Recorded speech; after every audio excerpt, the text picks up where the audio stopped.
I at last have reached my goal and solved the mystery of my soul. I, that to which I prayed, that to which I looked for aid. I am that which I did seek.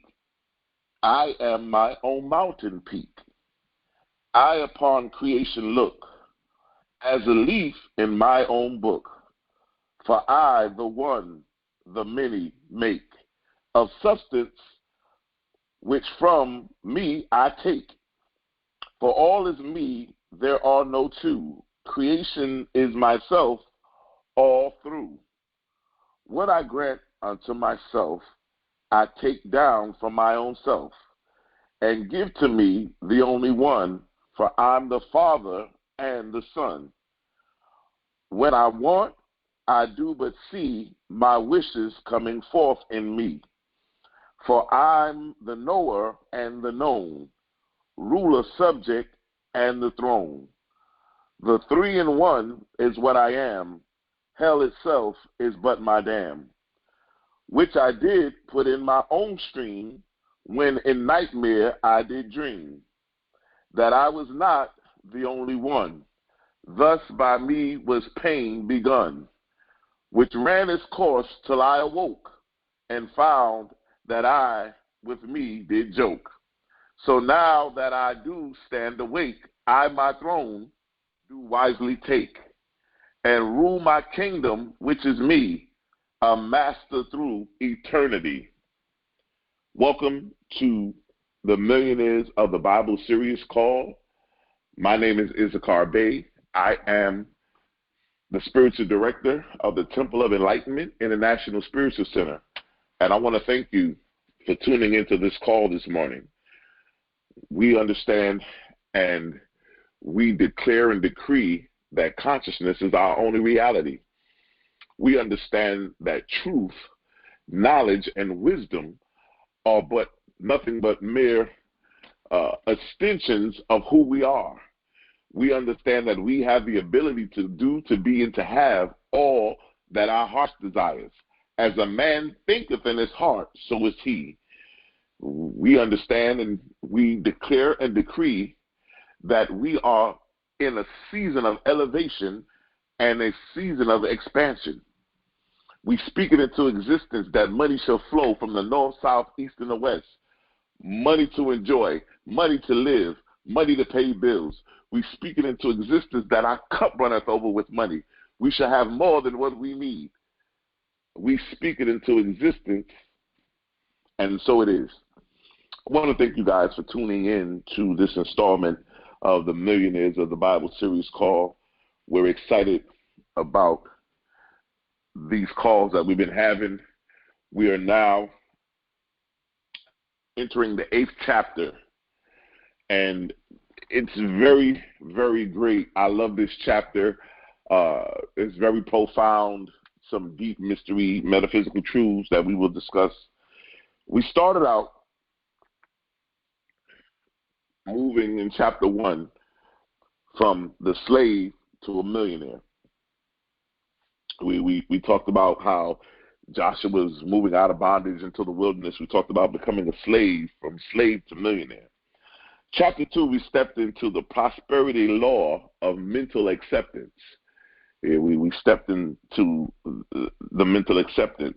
Chapter 3, we stepped into the law of attraction, the prosperity law of attraction.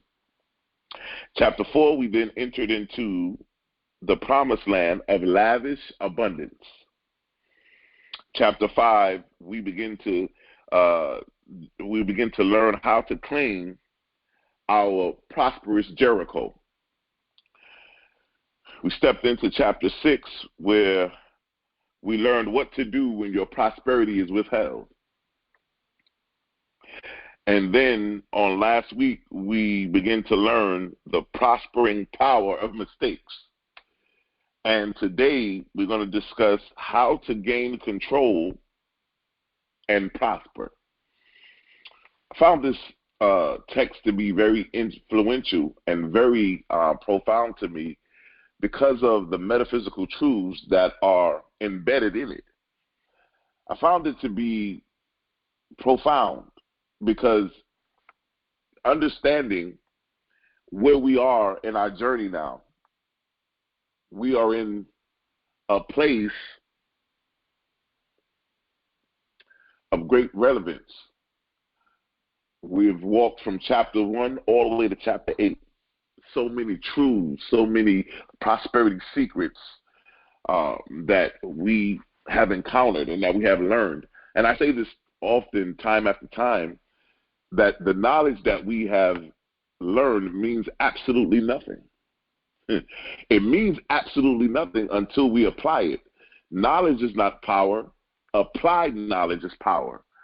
So us learning and applying these prosperity secrets, these truths, these concepts, these precepts, these golden nuggets, as we apply them to our lives, we will see how our lives will begin to change as we continue to operate in our millionaire consciousness.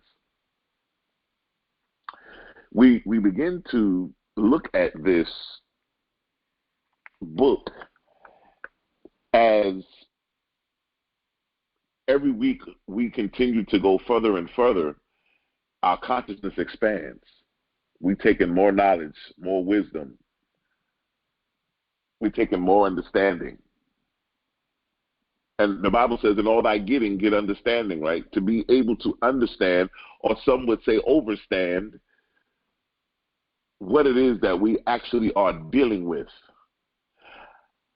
I believe that everybody on this call, as you continue to operate in a millionaire's consciousness, you will see things unfold like never before.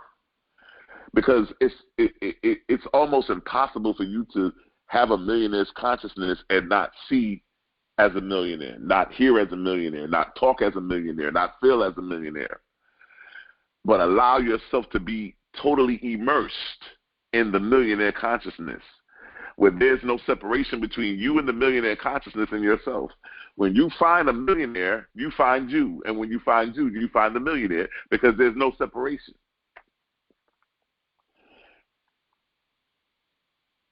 Catherine Ponder did a great job with these teachings.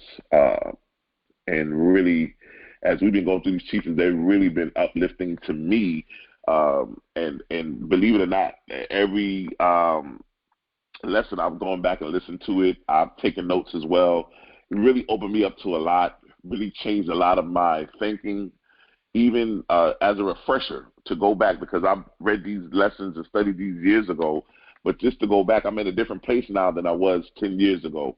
And so to really sit down and really begin to take this in now at the level of as I've been evolving and at my level of where I am now, it's just really taking me to another level to really kind of give me a level of self-assessment, to really look at where I am now and how can I utilize these principles and techniques to enhance and to expand my purpose and my destiny. Those of you who had an opportunity to join the call on Wednesday night, we talked about creating the life roadmap, and I thought it was very good that we were able to discuss the life roadmap. If you're going to be going anywhere in life, you need to have an aim, a target. And it's very ironic how in Wednesday's call we talked about the 5-year plan. And it's something about that number 5, which we're going to get into today. And I didn't really go all the way in with the number 5 on Wednesday, but we kind of kept it just about creating the life roadmap, what it entails, how you should be able to work it. So if you didn't get a chance to listen to that, you can go to the YouTube page, which is the Temple of Enlightenment, and you will be able to hear all the past calls, and you'll be able to get Wednesday's call as well and begin to listen on how to create your life roadmap. Today we're going to be entering into how to gain control and prosper. Those of you that want to begin to study the text, it will be coming out of the book of Joshua, the 10th chapter. And this chapter will explain to you everything that we're going to discuss today, so you can actually begin to read and study it when you're done with this call. But it's going to be coming out of Joshua, the 10th chapter. We talked about the many facets of how we watched Joshua. We watched the ups, the downs. We watched the triumphs, the victories. We watched the defeats. But the one thing I love about Joshua is that he never gave up.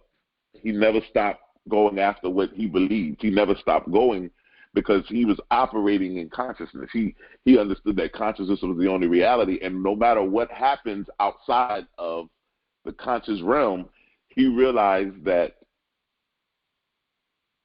there was an opportunity for him, and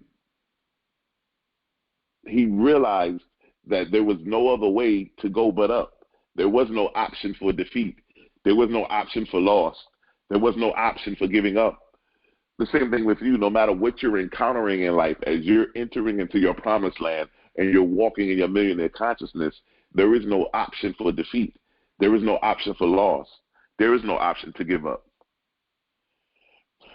One of the things that I want to say this, when we talk about operating in a millionaire's consciousness, one would say, oh, you believe that you're a millionaire. You have a belief that you're operating in a millionaire's consciousness. But I wanted to tell you this and give you this profound secret. When you believe something, or when you have a belief in something, it's not something that you have constantly taken possession of, and now you hold that possession. So what I mean by that is, one would think that if I'm going to believe or have a belief that I'm a millionaire, that I have encountered that thought and I have taken possession of that thought and encompassed it into my being, and so now I have a belief. A belief is not something that you take possession of. A belief is something that takes possession over you. I'll say that again. A belief is not something that you take possession of. When you have a belief about something, what you are doing is allowing that thing to have possession over you. So what I'm doing is, when I have a belief in a millionaire's consciousness, I'm allowing that belief to possess me and encompass me and take me totally in. So the millionaire consciousness now has possession over me. I've allowed it to take over and encompass me. Right? We found ourselves here in chapter 8, where Joshua had just took Gibeon, and we understand and heard the story about the prospering powers of mistakes, and how out of a mistake, or what we call experiences, things begin to transition and work in our favor. All things work together for the good of them that love God and are called according to his purpose. And so we understand and know, even as of last week, we no longer make mistakes. What we have are experiences, what we call life's experiences. And as I said before last week, we choose our joys and sorrows long before we experience them. How? We choose them in consciousness. There are no accidents. There are no mistakes. Anything that we have experienced in our life, we have volunteered for it. So now that he has moved on and he has conquered Gibeon, he now comes down to basically taking full control over the promised land. And right away we see here that there were 5 kings in the promised land who heard of Joshua's victories. Now, you have to notice that every time he's gotten a victory in one city and he's getting ready to go to the next city, the city that he's going to is already hearing about the victories. These 5 kings decided that the only way to overcome Joshua was by forming an alliance to work together to defeat him, because they were determined to overthrow Joshua's army, to fight them, to engage with them. They were determined to. But Joshua surprised the 5 kings. He made an all-night march and attacked them at dawn when their armies were still sleeping.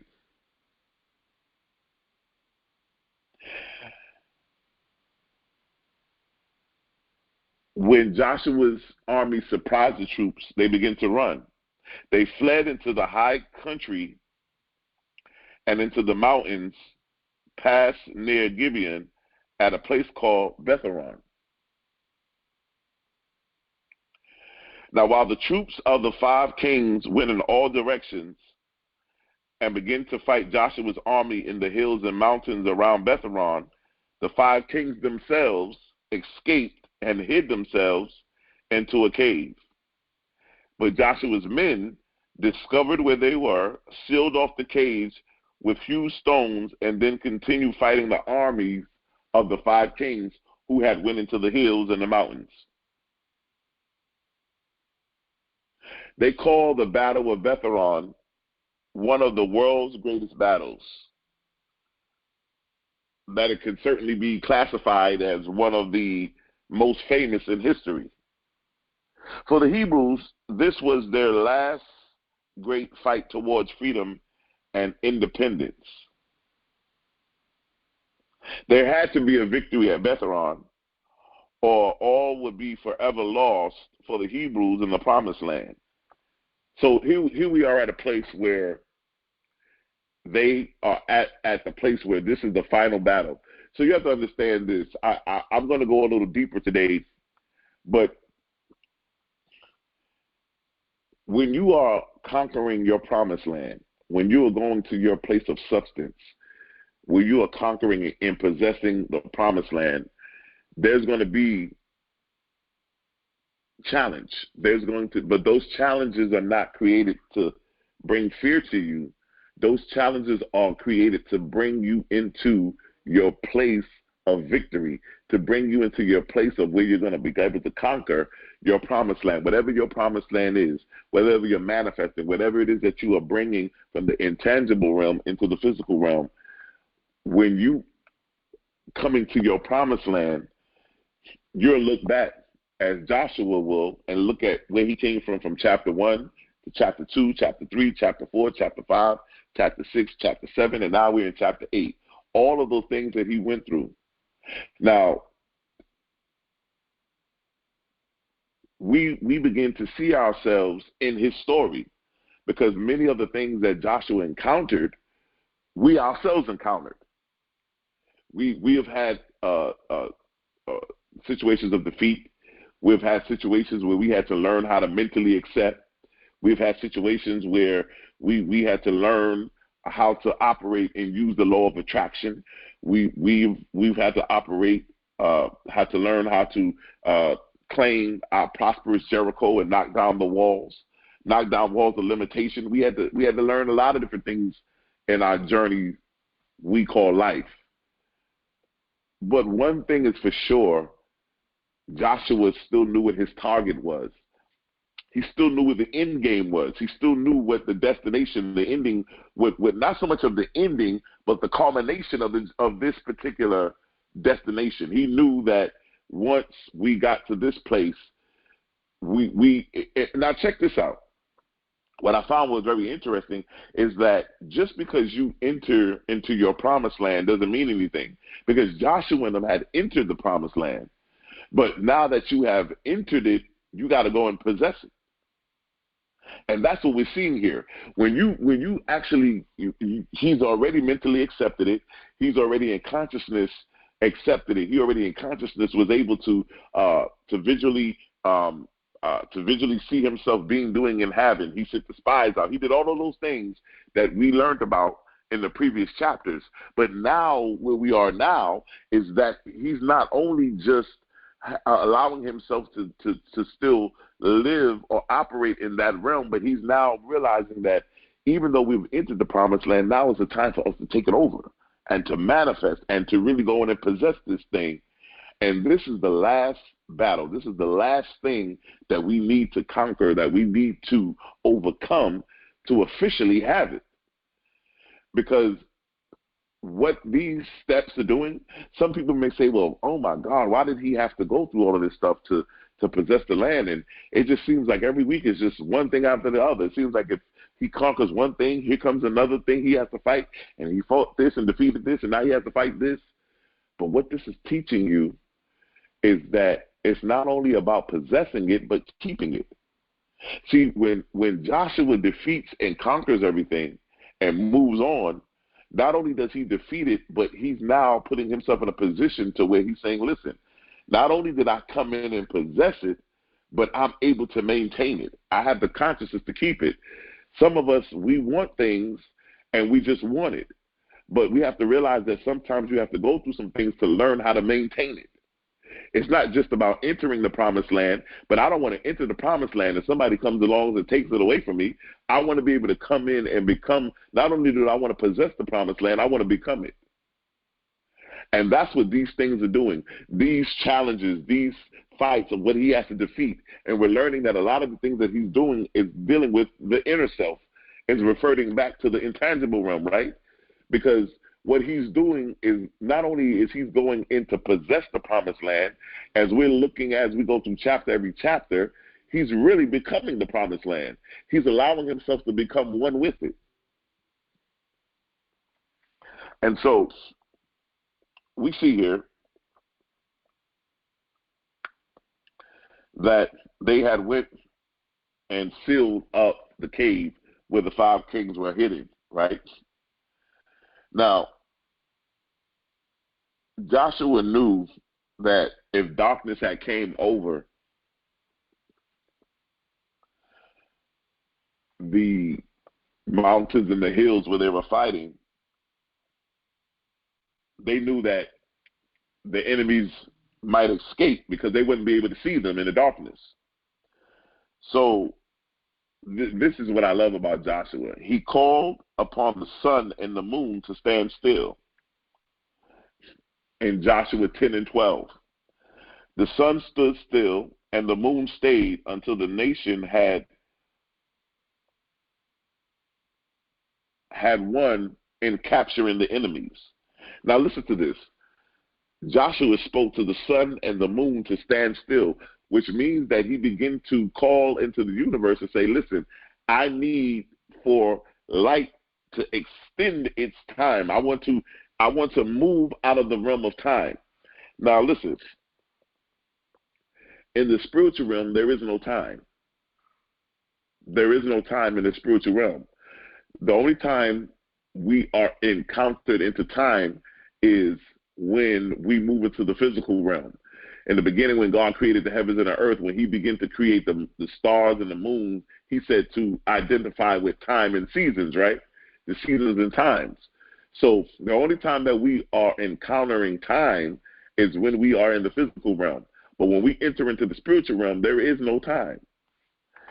Joshua says, I need to tap into, even though I'm in the physical realm, I need to allow time to stop.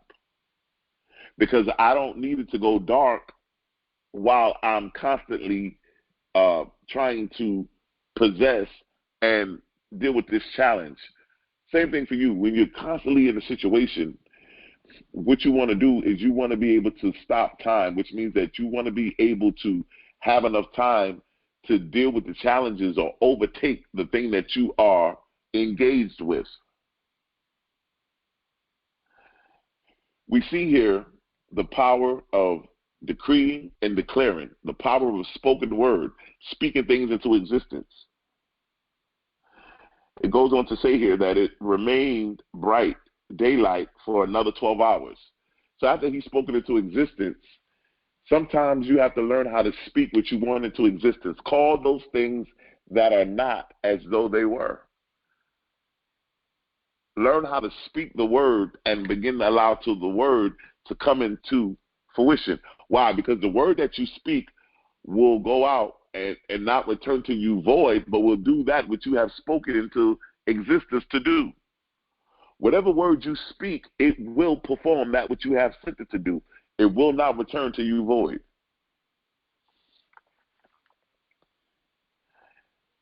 This was a master demonstration. It may have seemed that it was the one last hurdle or challenge to overcome, but what happens here is that it begins to show us the mysteries of life. Betharon, the name Betharon, means a thought center deep in consciousness, in which the higher thoughts of justice and truth may descend in order to cleanse erroneous thoughts and emotions. Now listen, I'm going to stop here because I'm going to take this a little deeper. I'm going to explain to you what this whole text is really about. The word Betharon means a thought center deep in consciousness, in which the higher thoughts of justice and truth may descend in order to cleanse erroneous thoughts and emotions. Listen to me. Whenever you see the number 5 in the Bible, the number 5 stands for the 5 senses. The 5 kings were the 5 senses. Now, let's go back for a minute and look at this. This was mind-blowing to me when I began to see this. Another reference to scripture that you want to look at is the man of Bethesda, the man who was sitting at the pool of Bethesda for 30 and 8 years. They said at the pool there were 5 porches. Those 5 porches represent the 5 senses. Now here, we see here that when they talk about the troops, right, they said here that the 5 kings escaped and hid themselves in a cave. But Joshua's men discovered where they were, sealed off the caves, and blocked them by huge stones. Now listen. The 5 kings represents the 5 senses. This is mind-blowing. This happens to be the last hurdle, the last fight that Joshua has before he can actually declare and take over the promised land. Before you can take over and master and encompass your promised land, you got to be able to overcome the 5 senses. The 5 senses are taste, sight, your hearing, your feeling,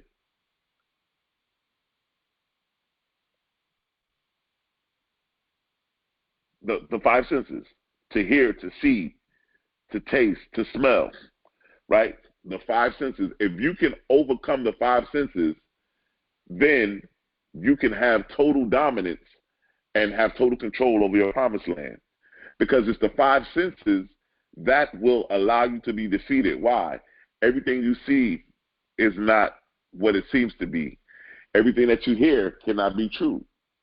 Everything that smells good is not good. Everything that looks good is not good. Everything that sounds good is not good. Everything that feels good is not good. Everything that tastes good is not good for you, right? So you have to be mindful that the 5 senses are what connect us to the physical world. You have to have control over the 5 senses. The 5 kings represent the 5 senses. And when he was able to block them into a cave, that's what you got to learn how to do, is block out your 5 senses. In order to operate in the millionaire's consciousness, you can't go by what you see on TV. You can't go by what you hear on the radio. You can't go by what you hear on your Facebook and Instagram. You can't go by what you see. You can't go by how you feel. You can't go by those things, because those things will allow you to be brought into turmoil, brought into conflicting thoughts, and they will allow you to, therefore, lose your promised land. I thought that this was very ironic how Catherine Ponder chooses this to be the last hurdle, because it's the most important one out of them all. You have to be able to master your 5 senses. We talk about this on Wednesdays about the mastermind, right? In order to master the mind, you got to be able to master the 5 senses, because your 5 senses are what allow you to operate in the physical world. We are spiritual beings having a human experience. And in order to have an exceptional human experience, you have to have control over your five senses. Your five senses can't have control over you. You can't run and get emotional about what you see. You can't run and get emotional about what you hear, about what you taste, about what looks good, about what feels good, about how it sounds. We have to allow our consciousness to always be in control. Consciousness is our only reality. We can't allow the five senses to become the reality. So it has to be one or the other. It either has to be consciousness is our only reality, or the five senses are going to be our only reality. How many of us have ever seen something and, we said, oh, man, I have to have that, and you saw this food, you were at a festival, and you saw a funnel cake, or you saw something that looked so good, and you said, oh, my God, I have to have that, and you went and got it, only to be sick later on because maybe it was too much sugar, maybe it just didn't fit in or blend in with your body, or whatever it was cooked in didn't really work good with you, and you ended up getting sick. Why? Because you allowed yourself to see something that looked good, and you thought, hey, because it looked good, I want it, it's good, and it turned out not to be good. How many times have you seen something or encountered with something that looked good, sound good, taste good, and then it turned out not to be good? We have to learn how to operate the five senses. Now, watch this. Last week, we're talking about conquering the five senses, right? So we're in chapter 8. Back in chapter 7, we discovered that Joshua made a mistake by doing the very same thing. These men dressed up, looked homeless, looked like they didn't have nowhere to go, and they began to trick Joshua into thinking that they were helpless, homeless, that they didn't have anything, and that they needed help, right? We talked about this last week, that you always want to have discernment. You always want to try the Spirit by the Spirit. Just because they always talk about, you got to be careful because sometimes wolves can be dressed in sheep's clothing, right? So you got to be very careful of who you encounter. Don't always go by the physical appearance. Don't always go by just, oh, this person looked like they needed help, or this person looked like they were vulnerable, or whatever the case may be, because you can't allow your five senses to dictate to you how to operate. You got to always move in consciousness. So the five kings represented the five senses. Now, very ironic here that Betharon means a thought center deep in consciousness, right? And this center that's deep in consciousness, in which higher thoughts of justice and truth, right, may descend in order to cleanse the erroneous thoughts and emotions. So this city of Betharon is where we are able to cleanse our higher thoughts of justice and truth, so that we can cleanse these erroneous thoughts and emotions that, listen, the erroneous thoughts and emotions can only come by allowing us to not have control over our five senses. If you don't have control over the five senses, that's how you can have the erroneous thoughts and the emotions, the erroneous emotions, because about what you see, about what you heard, about what you feel, your taste, your smell, the five senses. Those are the things that would allow you to have these erroneous thoughts and these erroneous emotions. The higher thoughts of truth and justice descend into the inner levels of your mind and emotions, clearing out limited beliefs as well as negative emotions and preparing for victorious results. That limited belief is sometimes you can have a limited belief based on the fact of what you see. So because in the physical realm, you see that people are not able to do things. So for instance, as I said before, there is no time in spirit. In the spiritual world, there is no time. So somebody may say, well, I don't believe that, Joshua could speak to the sun and the moon and tell them to stand still.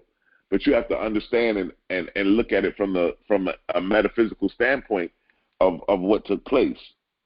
In the very beginning, you were created in the image and likeness of God and given dominion over everything in the universe, including time. You were given dominion over time. This means that there is no time limit on the spiritual plane, so you have to have time for everything else important, but you must claim it.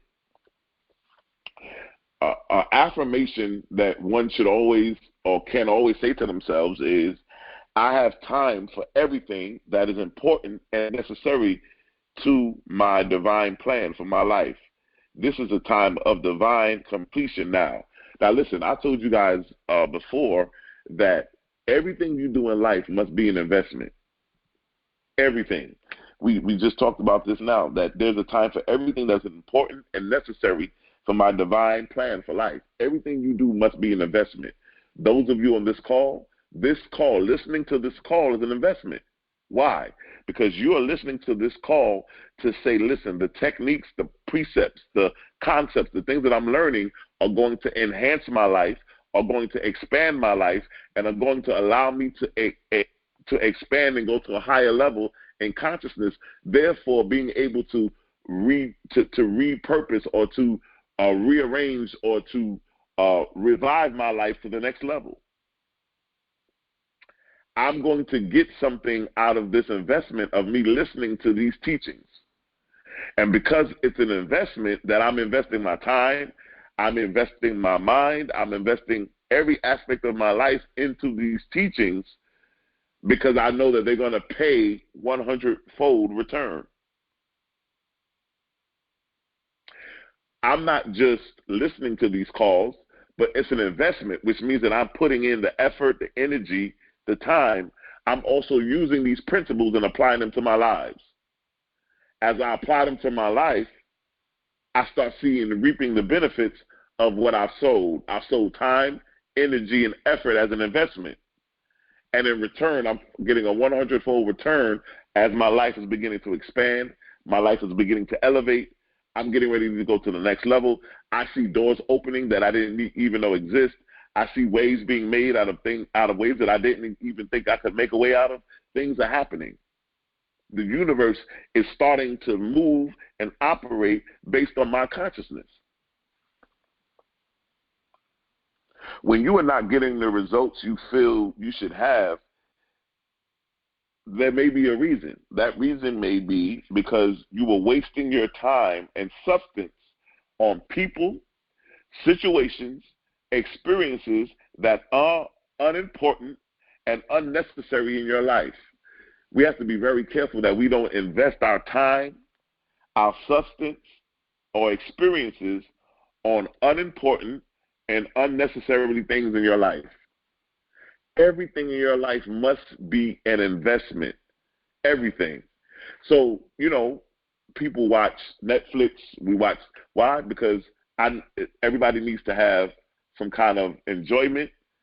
They need to have a sense of relaxation. And so there's nothing wrong with those things, but those things are an investment. Because whatever you do must be an investment. You must be able to get something enjoyable out of that.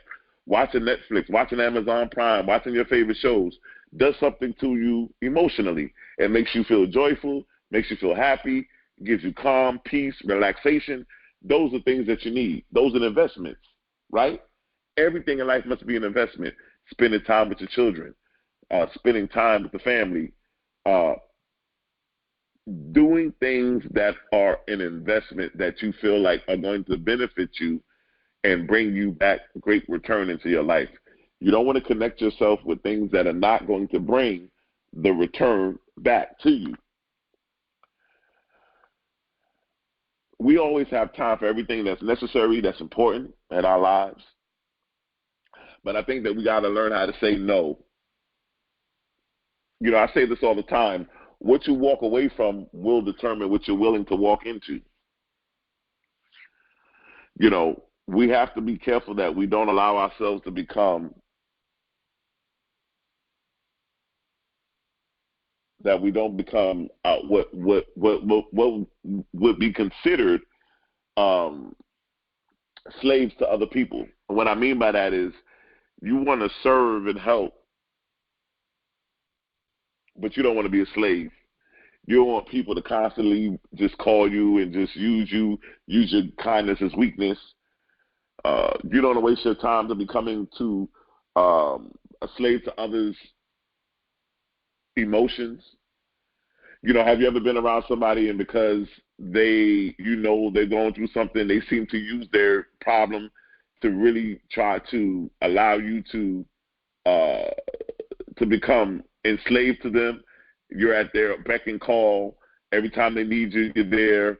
They constantly crying, complaining, telling you different things. You don't want to allow yourself to do that. I think the greatest deliverance on life is when you are delivered from the opinions of other people. I'll say that again. I think that the greatest deliverance in life is when you are delivered by what other people think about you, delivered from other people's opinions. When you are delivered from other people's opinion, you come to the realization that, wait a minute, it doesn't matter what people think about me. It only matters what I think about myself. As a man thinketh in his heart, so is he. It doesn't matter what nobody thinks about you, but because here we go again, if you are able to master the five senses, you don't care about what other people think about you because it don't matter. But when you have allowed the five senses, those five kings, to dominate you, what happens is you start getting connected to the physical realm, and now you start worrying about things that don't matter. Because what somebody else thinks about you can never affect or change your life. You are the master of your own universe.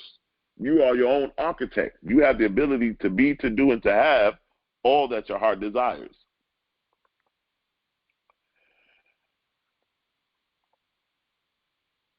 We learned way back that the promised land, that entering the promised land of Canaan, we learned that the word Canaan meant the realm of substance, which all foundations of which is the foundation of all wealth, right? The foundation of wealth is connected to the realm of substance. Canaan represents that realm of substance, the foundation upon which all wealth is built on, right? We talked about building foundations on Wednesday. That before we did a life roadmap, we talked about building the foundation. You can go back and listen to the call. We talked about a man who built a house on the sands, and when the storms of life came, it washed away the storm. But then there was one who built the house, but he dug deep down and began to build the foundation deep down, right? So that when the storms of life came, it was able to stand the test of time. The realm of substance is a foundation that has been built deep down, but it's also the foundation of all wealth.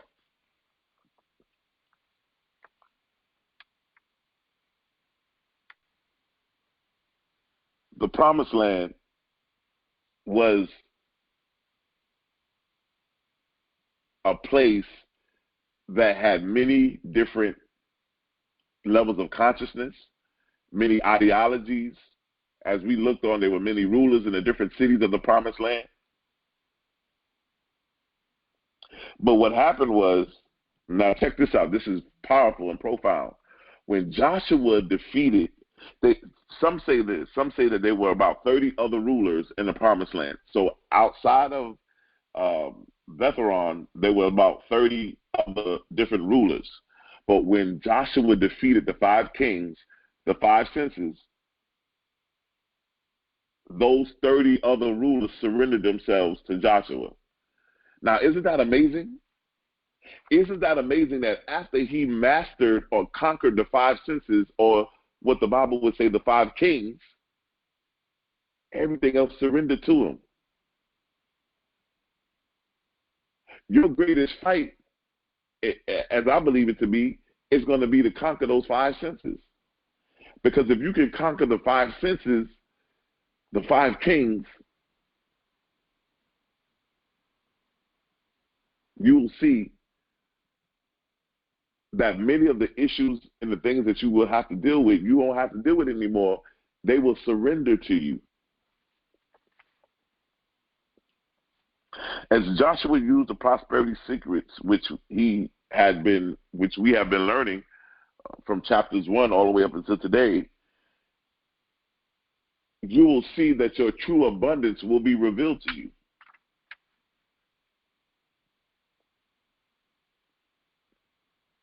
You will see that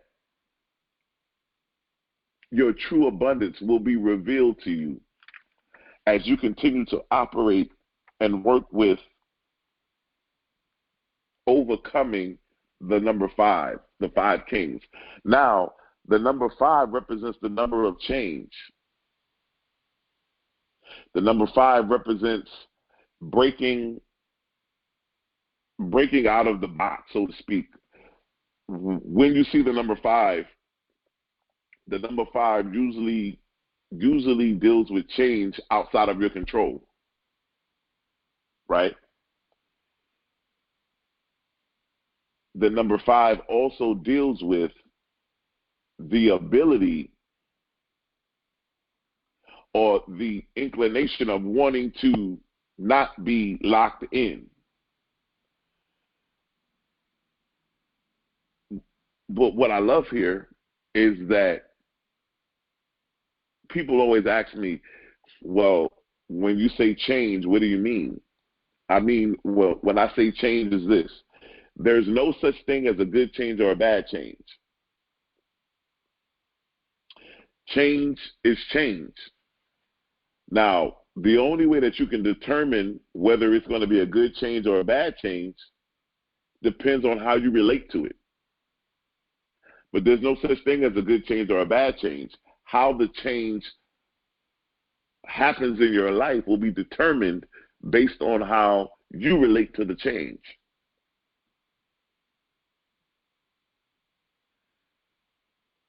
But the number 5 is the number of change.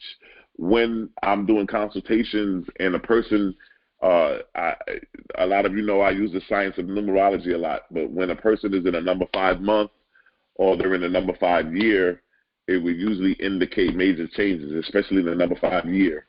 But even in a regular year, in a 5 month, you can detect that some changes will happen. And there's some other things that we look at, but change. But what the number 5 does too is that the number 5 allows you got to take control of your 5 senses, because your 5 senses are the doorways into the physical world. And you don't want the 5 senses to control you. You want to have control over them. And it seems like, well, we live in a society now where a lot of people don't have control over the 5 senses. We see what's going on Instagram, Facebook. Everything is about what you see, about what you feel, about looking rich, about showing money, showing cars, women in bikinis, in the beach, swimming, flying planes. All of these things that we're seeing are showing us that we're in a society where the 5 senses are ruling, right? The 5 senses are dominating.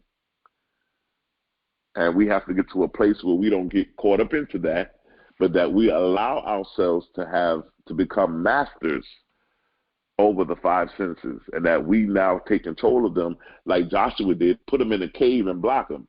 He ended up defeating them. He ended up defeating all of the army that flew into the hills and to the mountains, but then he also began to defeat those 5 senses, those 5 kings that were put in the cave.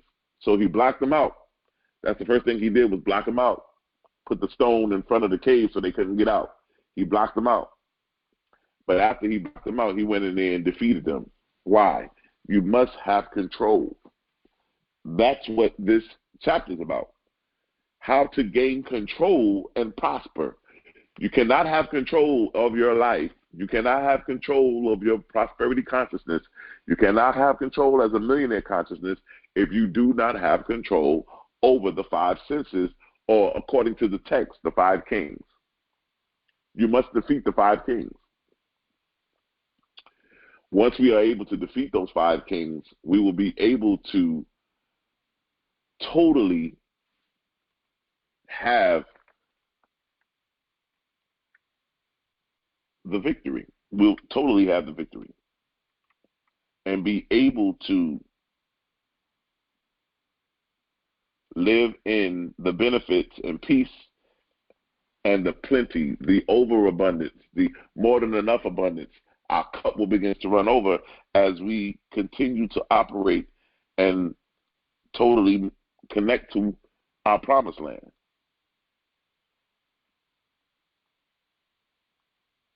Those 5 senses, that's where it is. This was a very profound chapter because what I love about it is, where were they? Betharon. And when we discover that thought center that's deep in consciousness, where the higher thoughts of justice and truth descend, in order to cleanse the erroneous thoughts and erroneous emotions. Once you master the 5 senses, you get rid of the erroneous thoughts and erroneous emotions. You know, we get emotional sometimes by what we see. We allow our emotions to get the best of us by what we encounter on the physical realm. We allow our emotions to get the best of us when we don't conquer those 5 kings. And so Joshua knew, it says it in the text, this was the last fight. They call this the historic one. They call this an historic battle, one of the most famous battles of all time. It is one of the greatest battles that you would ever have to fight, is being able to master the 5 senses. But it takes time. And so I love how the time factor comes into this, because you don't have to have fear and try to do this overnight. But learn how to take your time. This is not a race. This is a journey. And one of the ways to master your 5 senses is not to look at what somebody else is doing. Don't worry about what other people are doing or where they are in their lives. Never compare your life to somebody else's life. This is another thing too. You know, I found out that one of the greatest things you could ever learn is mastering the 5 senses, is that when you look at other people's lives and you think that their lives are so much better than yours, only to find out that it's an illusion. That married couple that looks so happy, that's always smiling and always hugging each other in public, and when they get home, they don't even stay in the same rooms. They stay in separate rooms. They don't even talk to each other. But we go by what we see. We go by what we see as far as the physical realm. We go by what we see as far as in the physical world. We have to become masters, learn how to move in discernment, right? How to discern that spirit, try the spirit by the spirit, to move in a level of discernment where you can discern your situation from an intellectual, from a spiritual standpoint. When I meet somebody, I'm not so much looking at the physical elements of who they are.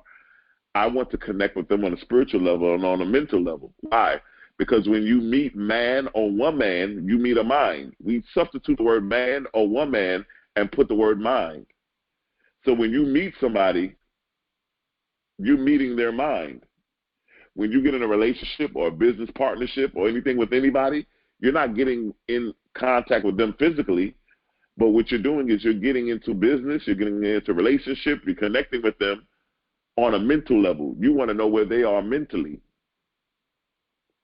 As a mind thinketh, so is he. So I got to be able to connect with the mind. I have to know where you are mentally. Anybody who's ever been married before, anybody on this call who's ever been in a relationship, you know, after you get past the physical, or he or she is attractive, they make me feel good, they make me laugh, when all of that goes out of the window, We get to the real deal now. We get into how a mind thinketh, so is he. You get to find out who this person really is. Not about how good they made you feel or how good they look, but who they really are. Where is their mindset? How do they think? How do they operate? What is their belief patterns? What is their belief systems? So we have to start moving and operating with the assurance that we have conquered our five senses so that we can now take our promised land, take possession of the divine substance, which is the foundation of all wealth, and begin to operate in our millionaire consciousness and begin to move and begin to not allow the outer world to overtake us, but we speak to life what we want. We don't let life dictate. We don't let life dictate to us how to live. We tell life how to live, right? And we want to be able to operate in that level of consciousness. We want to be able to operate in it. We want to be able to operate and to be able to not allow things to throw us off. Now, you know, a lot of you people don't know, but my father is Jamaican. So I used to go to Jamaica all the time when I was a little boy. And I actually need to go to take care of some business. But I used to go to Jamaica all the time. And I remember the first time that he took me to Jamaica, I never wanted to go because here was a young boy growing up in Brooklyn, New York. All I seen was the city, the Brooklyn Bed-Stuy, and now you're taking me to this country. So I go to Jamaica, and the first place he takes me to is into the farm, right, where they have goats and chickens and cows and just all kinds of animals. And somebody from Brooklyn, New York, I've never seen that before. I was totally mesmerized. I actually didn't want to leave. He had to physically drag me on the plane because it wasn't about watching TV. It wasn't about playing games. Here was a young boy who was coming out of the city where he's watching all kinds of stuff happen on the corners. He's watching just stuff happen in the city. Now you're taking me to the countryside where I'm seeing goats and chickens and just all kinds of animals just running freely. One of the things that I heard a lot while I was in Jamaica is a lot of people say they don't watch television.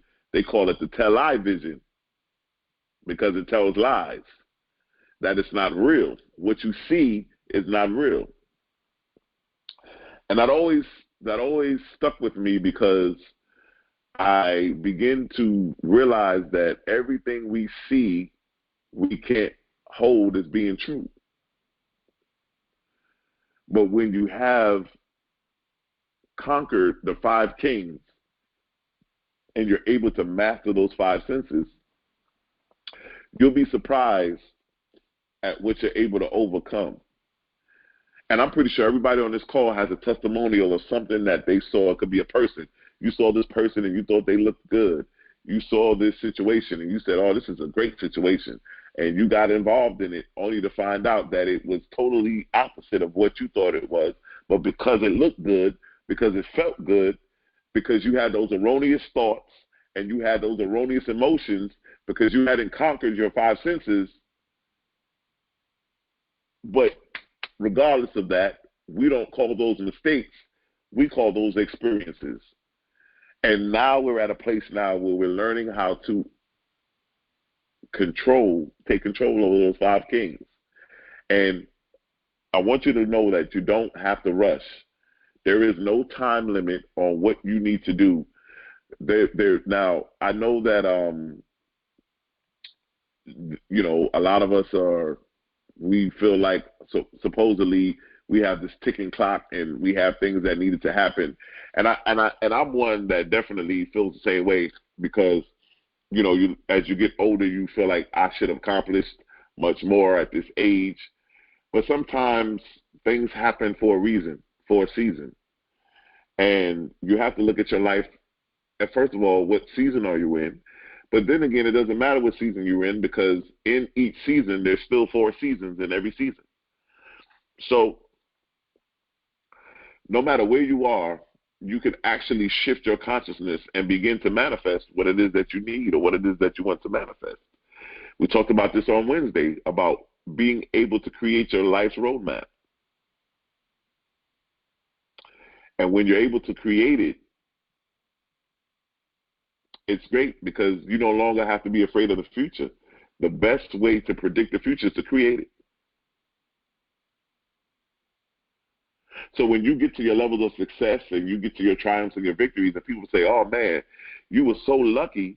Man, all of this stuff that's just happening to you and all of these doors that are opening and you're just connected with all the right people, this is amazing. And you can look at them and say, oh, no, this is not by chance. I've created this. I've been working on this secretly.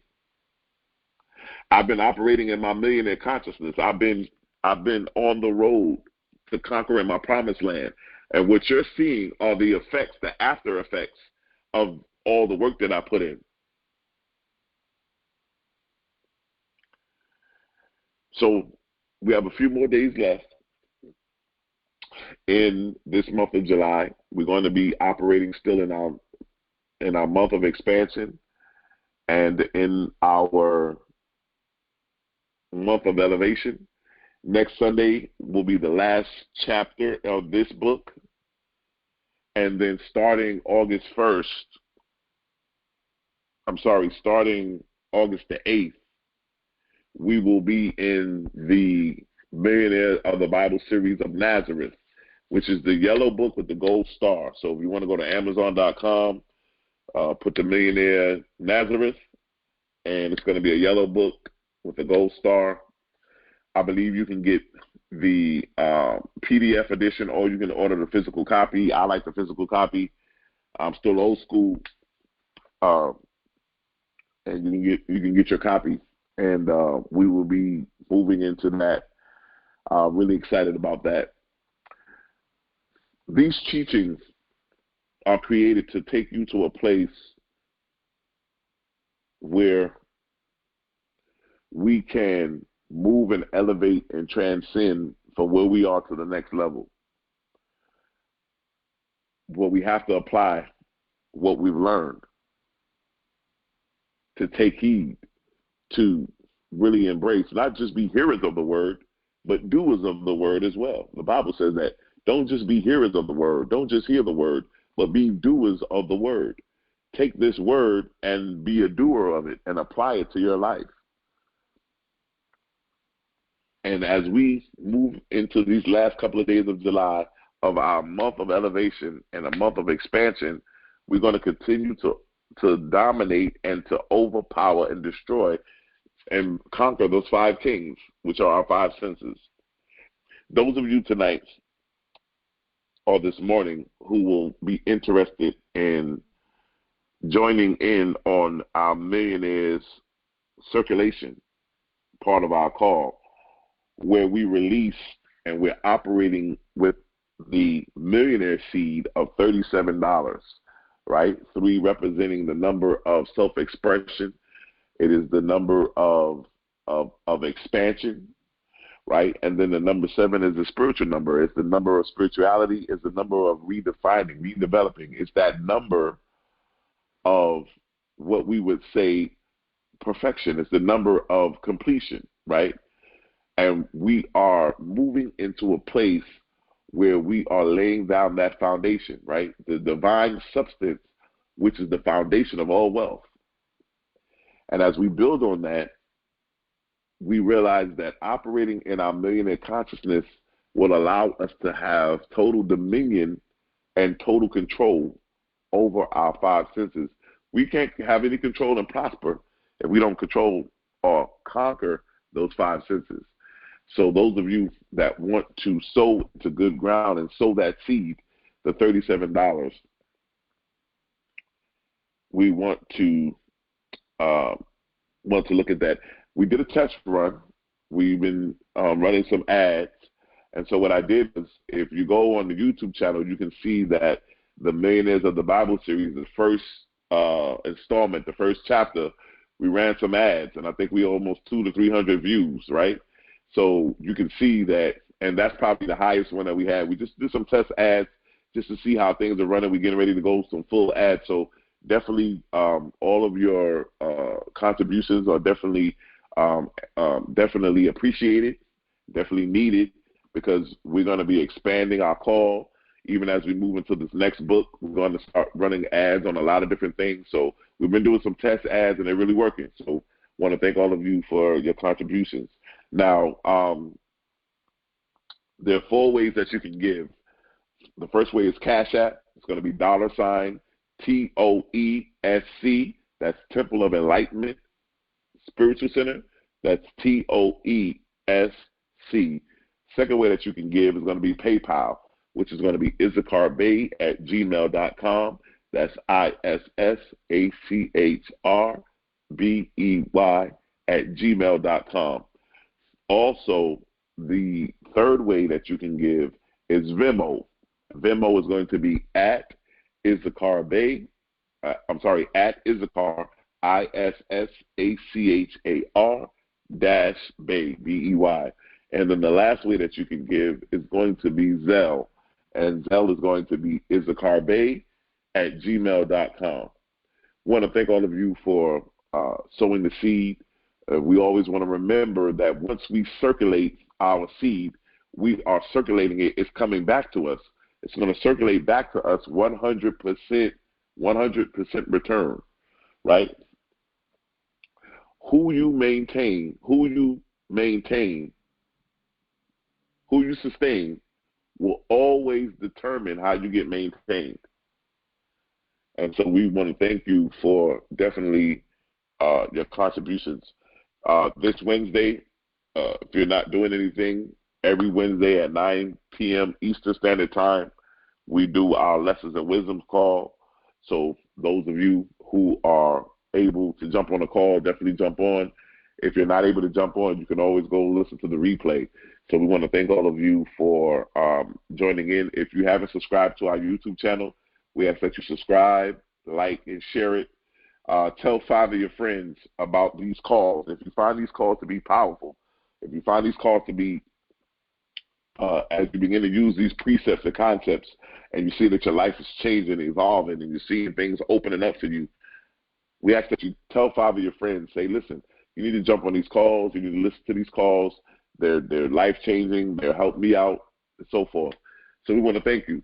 We want to thank all of you for being a part of this call and being a part of this group of like-mindedness, these millionaires in consciousness. And so as we get ready to leave, we like to say this one thing. Your destiny is not a matter of chance, but it's a matter of choice. Until next time, good night.